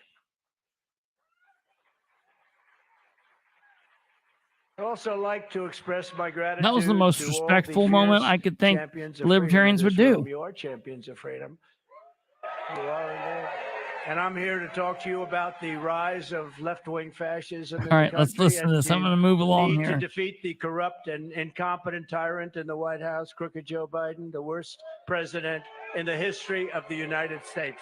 All right, He is the worst all right, listen to president. this. Regime censors its critic, spies on its opposition, takes away the bank accounts of U.S. citizens as an extra form of punishment, persecutes Christians and patriotic parents, and is currently trying to put the leading candidate for president in jail. That happens to be me. While imposing a strict gag order in order to keep me from talking about their crimes and their unconstitutional Here it acts. comes. They want to get rid of the First Amendment, the Second Amendment, due process, the right to a fair trial, and the right to counsel, all the while pushing wealth confiscation and waging endless and unnecessary wars all over the globe. Anyone can talk about defending freedom, but I've actually put everything on the line to resist these despots and these stuff. Listen to them booing. And I stand before you tonight as your best hope of defeating the Listen to this weaponized now. Biden and the very evil regime that his people. Keep in mind, folks, I want to be very clear. The libertarians standing before him are at their convention where they are going to be in just a short while after he's speaking, starting their process of picking who they want to run as their Libertarian nomination for president. So he, a Republican, is here asking the Libertarians to nominate him. So I don't even know how that would work. He's going to be the Republican, and he's going to be the Republican that the Libertarians nominated. So that's what's going on there. It's just absolutely insane. Okay. We'll talk about the substances here in just a moment. Okay. Listen what goes on from here. Because it's probably not him, because he doesn't know where the hell he is, but that his people are pursuing. You can make the difference. The Libertarian Party can make a big difference. The Libertarian Party can make a big difference. Together, we can make America freer than ever before for citizens of all backgrounds and all walks of life. We can unleash new hope, optimism, and energy. We can release limited government so that the people can have an unlimited future. United, we will be unstoppable. If we unite, we are unstoppable. I will be a true friend to libertarians in the White House. And I am proud to be the only president in 70 years who started no. Listen, I gotta be honest. I actually like that they're jeering him. Like that, he's not used to that. Like, so first of all, I gotta hand it to them for really, really sticking it to him and like not just, doing what people do. Okay. But listen to what he starts doing here in a minute. Let me get up here. Where are we? We're at 10. Give me a second. Let me find out where it's here. I don't know if it's here or at 12. Two wars. On the Republican Party. And instead of war, I made peace in the Middle East, something nobody thought the people would be living today. I unbound the United States from globalist agreements. That's a good thing. All right, here we go. I passed the most significant, and this is so important, but I passed the most significant criminal justice reform in history. And perhaps my proudest accomplishment is to have exposed the depth of corruption in the Washington swamp. Thanks to me, the entire world knows that the deep state is real, and the lamestream media is fake. It's fake.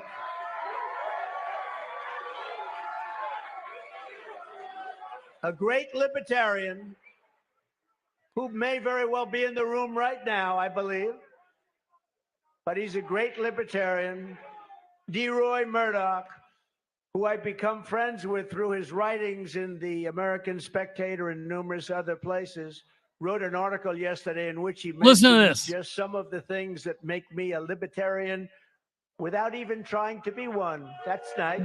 That is the most ignorant thing. DeRoy wrote, Donald J. Trump will address the Libertarian Party and its national convention on Saturday. The Libertarian Party should nominate Trump for president of the United States. Whoa. That's nice. That's nice. Listen. Only if you want to win. Only if you want to win. Maybe you don't want to win. Maybe you don't want to win. Thank you, DeRoy. This is such a train wreck. No, only do that if you want to win. If you want to lose, don't do that. Keep getting your 3% every 4 years. Oh. The reasons for doing so, policy and politics, are as solid as the Hope Diamond. DeRoy says this event. All right, here we go. Very I'm almost done. This train wreck is almost As over. the Cato Institute president, Peter Gotler, observed in Thursday's Washington Post, it will be the first time think of this, first time in U.S. history that a presidential candidate of a rival party will address the convention of a party that is presumably gathering to nominate its own candidate. Now I think you should nominate me, or at least vote for me, and we should win together. Nominate me or nominate the other guy and at least vote for me. Well, I'm going to tell you. You heard those words. Nominate me or vote. Vote for me. Because the Libertarians want to vote for me, and most of them will. And it's very important. Because we have to get rid of the worst president in history. And together we will. And without it, there's a risk that we could have 4 more years. We won't have a country left. So what is the purpose of the Libertarian Party getting 3%? What is the reason to take a chance of having this horrible president destroy our country, which he will do in far less than 4 years? It's not going to take 4 years. That is why I'm committing to you tonight that I will put a libertarian in my cabinet and also libertarians in senior posts.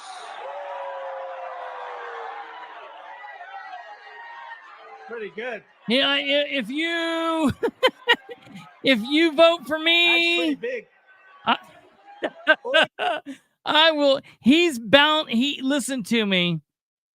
He is counting on the fact that these people are so stoned out of their gourd, they're not going to remember this tomorrow or by November. Okay, so that goes on for a little bit. All right. And it is just insane. You know, normally when Trump speaks and he shows up and speaks places, he goes on and on and on and on. I mean, he's the only person in the world like longer than me, longer winded than me. But he was only there. He did like 30 minutes and he was like, okay, I'm out of here. This was a tough crowd. Let's see here. We'll take her to the end. Belongs to you. This is your home. This is your country from these tyrants and villains. Nominate us and put us in the position or give us your votes. I would say nominate or give us your votes, but we want libertarian votes because you stand for what we stand for, and don't waste a vote. And don't allow the worst president in the history of our country. Shoo-wee! Okay, so the only thing worse than that is the after he spoke, they had their front runners. The Libertarians had like their front runners to who they wanted to be nominated come up. And the Libertarian Party, the National Libertarian Party, has been a shit show for the last couple of years, but it's really been bad for like the last year. And there has been this push between a man named Dr. Michael Rechtenwald and Oliver. Oliver is who they nominated. They nominated Oliver, and everyone's going crazy about it. And they've basically said that nominating him is a nothing nomination. The gentleman that they had that was really like a bunch of people were pushing for, this Dr. Rechtenwald. All right. I'm going to show you a couple things here. They had them come up on the stage and they were asking them questions. What I think happened today is that Libertarian Party has moved the needle towards liberty, said Dr. Michael Rechtenwald. We will crack this tyranny. We have started a major movement. Let's keep it going. It's time to wreck the regime. And then another candidate got up. He walked out during the Trump speech. If you vote anything but party that represents your values, you're wasting your vote. If you want the real thing, come home to the Libertarian Party, he said. I asked the candidates their least favorite part of the Trump speech. And he said, I think that it was the part of the speech where he said hello and described Trump claiming he's a libertarian because he was indicted. Okay, which is just absolutely crazy. Okay. Chase Oliver said Trump claiming he was a libertarian is just insulting to our principles. And also he tried to claim that he started no new wars when he continued the wars that have been going on for decades in this country. You don't get credit for not starting new wars. You only get credit for ending wars. Okay. And then this is the best part. And this is what happens. Okay. This is what goes on, and it's nuts. So Dr. Rechtenwald, which is supposed to be like one of the major number one front runners to be nominated. It was between Rechtenwald and Oliver. Follow what Rechtenwald says here. Speech was. How about another question? Let Mike speak on. Let Mike speak.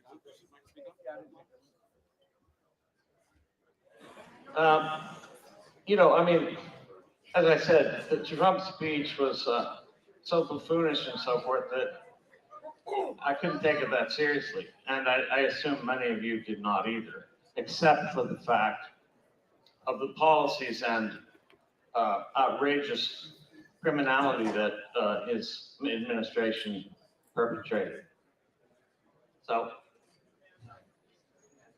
I'm not going to run down a litany of all the egregious offenses against our freedom.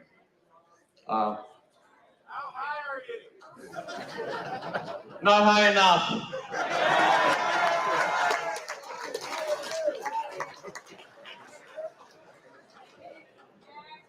Hey, I'm living liberty today.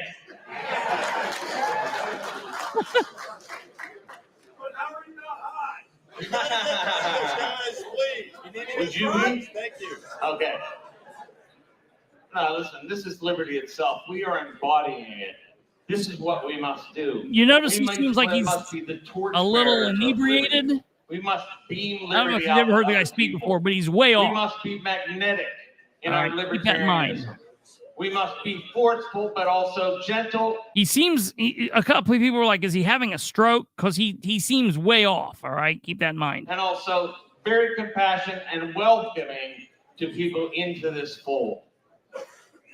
That is the only way we will build a movement, which is what we need to do in order to move the needle toward liberty, the ultimate objective of the Libertarian Party and of libertarians themselves. Thank you. Okay, after that, after doing what he just did there, and after saying that was like questions that they were going on, he walks off the stage and leaves. He left. He didn't give any more rebuttal to Trump's speech, and which was, their last thing. And it turned into a great big ordeal. And then a little bit later, the Libertarian presidential candidate confirms that just a little bit before the Trump speech that he took an edible. Libertarian presidential candidate Michael Rechtenwald confirmed to reporters on Sunday that he had in fact ingested drugs before taking to the stage to bash former President Donald Trump after his speech at the party convention, saying it's not some sort of major political scandal to do so at a libertarian convention. I wasn't found in bed with Stormy Daniels. I ate an edible, and it's like, yeah, all right. Yeah, he's a libertarian doing libertarian things. You know what I mean? Like, why everybody's losing their mind over this. All right. You and Niles went to a libertarian like boot camp training thing, right? Yeah. Yeah. And there was a little bit of that kind of stuff going on there too, was there not? Yeah. Yeah. I mean, yeah, listen to me. Like, we're like, I don't want to say this because I'll speak for myself. I don't have a problem with people smoking dope. Listen to me being a white man. I don't have a problem with people smoking marijuana.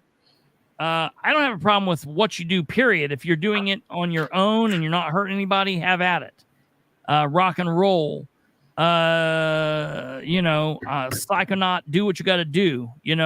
I'm fine with it. Just don't hurt anybody else. But the real hardcore, like libertarians, the people that go around to these conventions and they do these think tanks where they are like the ones that are like hardcore, like they are anti-establishment. And so when you're talking about someone eating an edible, like you would never think that George Bush would like eat an edible before going and doing a speech. What did he say? He said he liked cocaine. Yeah, right. Well, I'd say depending on what age bracket you're talking about. Now, doing a little bit of coke and going and talking about the baseball trade when he owned the baseball team, that might have happened. But by the time he was president, he had been born again and, whatever. But when you're talking about libertarians, that's just like another day.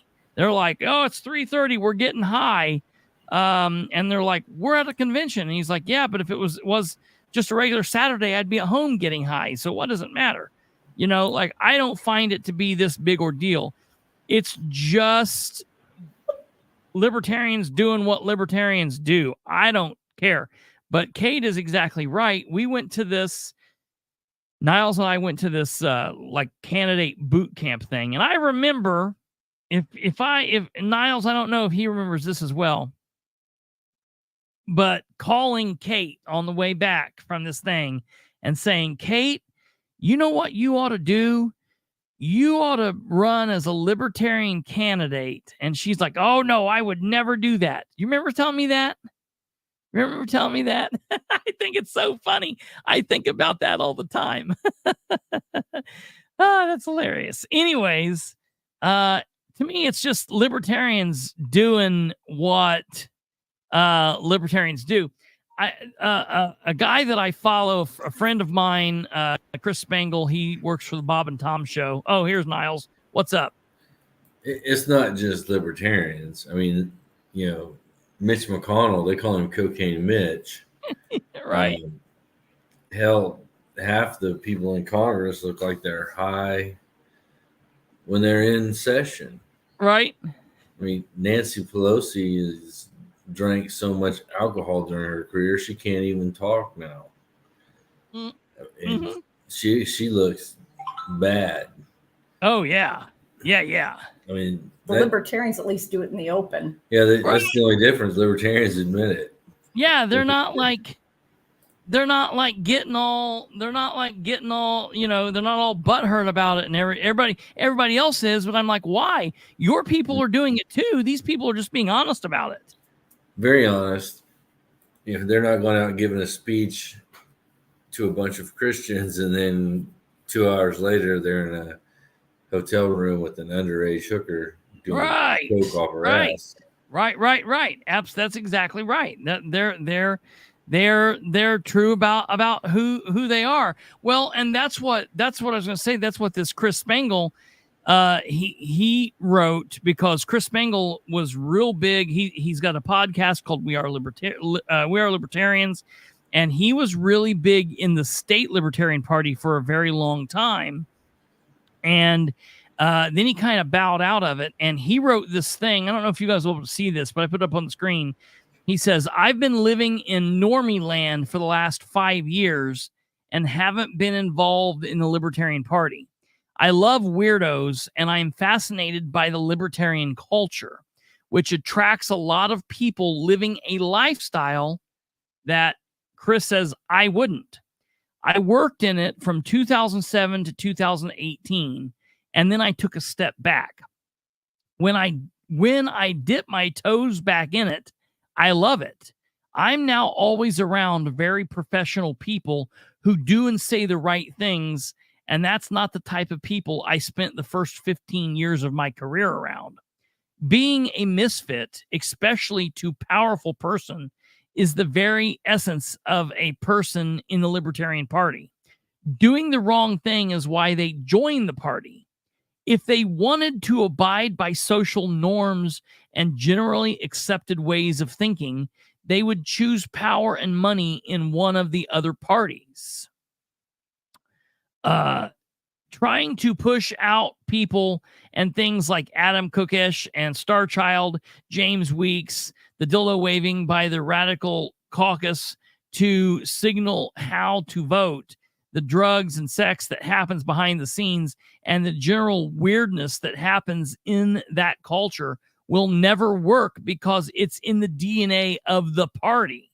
All right. It's just who the party is. You're not going to push that crap out. LP people truly think differently about social norms, like on an actual, like it's who they are. They think differently than we do. Nor people who try to live like on the other side of the line. How power affects their daily lives and which rules, laws they can choose to break because they don't consider anything outside of their own individual self to be legitimate. If you thought bringing Donald Trump or Joe Biden to speak to people that don't have normal lives because they're borderline non-functional in society and then get mad at them for acting poorly, you're the idiot, not them. And I think that that's funny. I love Chris's thought on this. It's very, very, very good. And it kind of sometimes, like, I'll be honest, I agree with Chris here, like, you know, and I'm kind of out there, but I try to live I'm still like a law following person. You know, I guess there's things I'm willing to say, okay, yeah, I'm willing to break that. I was talking to someone on the phone the other day and we were talking about being arrested and whatever. And I've only ever been arrested one time in my life. I was arrested while standing inside of a city council meeting in Winchester speaking. And we were talking about, like, if someone got arrested, or would you, you know, who would you call if you got arrested? And I was like,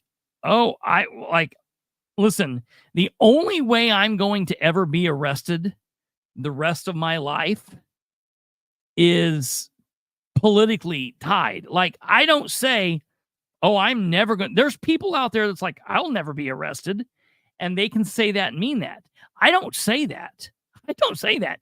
Anytime I go to a city council meeting in Muncie or Anderson or Winchester or Newcastle or any place I go, anytime I go to the state capitol building, anytime I go to the Delaware County building, anytime I do anything political, it is no joke. I always make sure that someone knows where I'm going or I've got money, so I know that I can bail out if I need to or I want to, because it's always in the back of my mind like, yo, I could very well be arrested today.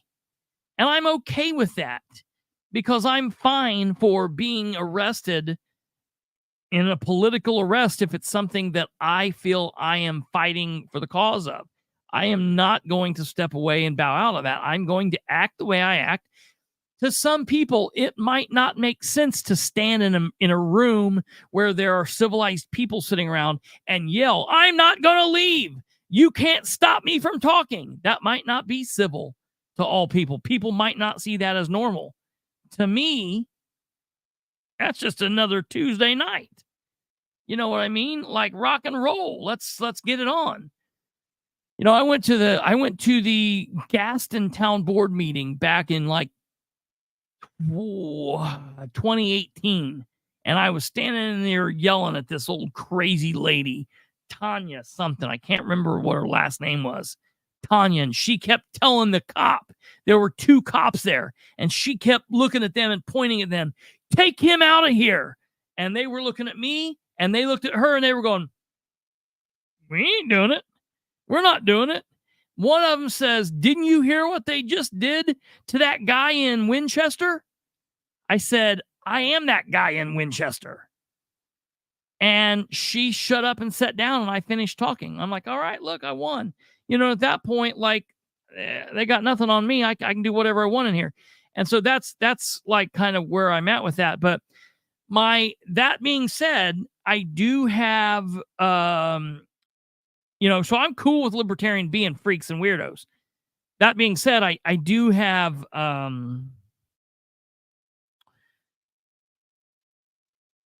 cons. There are cons to that. And the con is they're like the think tank of how far, they're the gauge of the Overton window, basically. How far can we push this? What is going to be socially acceptable in this time, at this point in time, yada, yada, yada, for us to do. But they're never, and you're going to see city council people be elected as libertarians, and, a freak state like Montana might elect Jesse the Body or something like that. You'll see something here or there where you'll get one or two sneak in, but something is going to have to happen if we are really ever going to find ourselves in a position where we're going to have a third party person elected, or a libertarian elected as president, or, even a libertarian. There's not a chance that a libertarian is ever going to be governor of New York. Problem with, I like the fact that they're the freaks and the weirdos. Yeah, I like me freaks too. And nerds and stuff like that. But the problem is that because it's the freaks and the nerds and the weirdos, and they act like freaks and nerds and weirdos, they don't get taken seriously. Okay, let me ask you this, and I don't know if my grandparents are still watching or not. I hope they are. I don't know if they are or not. But, this is the cultural divide here. We're at the place where my grandparents will not understand anything that goes on there. They're going to be like, that's all weirdness, okay? But when we're 82 years old, will that be weirdness to us, or will there be new weird? I mean, there will be new weirdness. There will be other things that we're like, oh, that's too far. But at that point, my question is, are we going to get to a point where age allows for third party? Meaning, when we have, and I'm not wishing any time away or anything, but the bottom line is just time does what time does. It marches on. And in 40 years, when we're 80 some years old, we're not going to be put off by someone eating a brownie. That's not, whatever. You know what I mean? Yeah. My thing is, and I want to talk to Rainwater very serious about this. Rainwater, we have Rainwater coming back on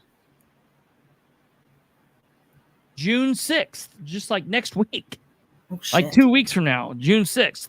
And I want to ask Rainwater about this because this is a concern of mine. Are you hearing much about Rainwater? No.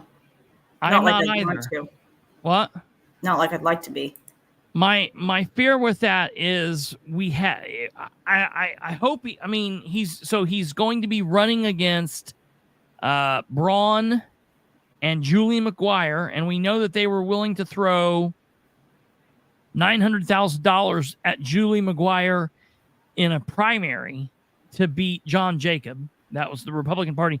$900,000 in a 3-month race. The Republican Party was willing to throw at her. Mike Braun has unlimited amount of money. And Jennifer McCormick is the Democrat, and she does well. I mean, I don't know. Like, out of either one of those two, Rainwater has the absolute best policies, the best platform, and I'm with him all the way. Yeah. But I'm worried. I get upset when people, because he's as far as libertarians go, he's normal. He's just common sense. He's a little L libertarian. Little L libertarian. Yeah. He's just plain old common sense. Yeah. And I hate hearing people say, well, I really like Rainwater's policies, but I don't want to throw in my vote. And I hear that all over the place. I know. Do you realize that if you would go in and vote your conscience, you haven't thrown away your vote? Right. Because he would win. That's the thing. I mean, that's the thing. For every single person that would say, if every person would say, well, I would vote for him, but if they would just vote for him, it would be it. But you get in there, and I don't know what happens to people when they get in the voting booth, and it's like something freaky goes on. Oh, yeah. You know? Stumblefoot's got a good point here. Rainwater will say something, and the Republicans copy it. Well, that's very true. Yeah, absolutely. Or they don't consider him, or they don't put him on the stage next to, like, I would love to see two-sided debates, and I don't know why they wouldn't do this. I would like to see McCormick and Braun, Rainwater and Braun, Rainwater and McCormick. Yeah. Not a three-way thing where they would just walk all over everybody, whatever. I'd like to see actual two-way debate, back and forth, ping pong. They won't do that for whatever stupid reason. I guess what that would do is they wouldn't want to give Rainwater. Everyone else would only have, well, no, would they would all have the same amount of time, right? Yeah, and Rainwater trounced the other ones in the last time they did it. I mean, he destroyed them. But nobody watched it. Nobody recognizes it. They don't put it like that. Crap ought to be on Indiana channels, all the main channels, 4, 6, 8, 13. It ought to be on all newspapers ought to put the link to it up there. But they don't want that to happen. And that's what's nuts. I don't know. I know. Rainwater's the poo. Yeah. Take a sniff. Yeah. Right. I like it. Yeah, right. Well, very good. All right. We can wrap her up. So that's it, folks. Just consider that. I mean, the libertarians were out doing what libertarians do. Let people weird you out about it. That's not all little. There's also another thing that people need to understand. There is a massive difference between little L libertarians and big L libertarians. Little libertarians are Republicans who got left behind, Democrats who got left behind. Because let me tell you, folks, those two parties right now are not the same as they were 10 years ago, same as they were 15 years ago, same as they were 30 years ago. It's just not the case. It's just not the case. So the libertarians have picked up across the board a lot of little people who just say, a lot of people either say, all right, I'm done with it, or I'm libertarian. And you'll hear people say, I'm independent. Anybody that's independent, that's libertarian. In my opinion, that's libertarian. They're libertarian. And everybody would be libertarian if they were just smart enough to realize that being Republican or being Democrat doesn't make you cool. Everybody we could have one party. It could just be the varying sides of libertarians fighting. Libertarian over here versus this libertarian. You don't fight by party. You just are people running. And then you elect by name and not party. That's how it should be. Whatever, I don't know. Okay, we could talk about another 3 hours just on that right there. I about started going crazy. All right, you guys know what to do. Go down through on the right side, right over here, whichever side. Point to the left, point to the right, point to the left over here. Okay, YouTube, like this episode if you haven't. Smash that like button. If you have not subscribed, please do so. We are close to the big 1,000 pop. We're going to get our big wooden play button from Facebook or YouTube or whoever gives it to us. MySpace. So, all right, you guys have a wonderful evening. We were a little discombobulated this evening, but we will get back on track. And you guys be back here tomorrow at 9 p.m. Eastern. That will be Tuesday, the 28th. Until then, you guys have a wonderful rest of your evening. Have a great day back at work tomorrow. A wonderful Tuesday. Monday's gone. Isn't that a song? Yep. All right, you guys take care. God bless. Have a good evening. Goodbye.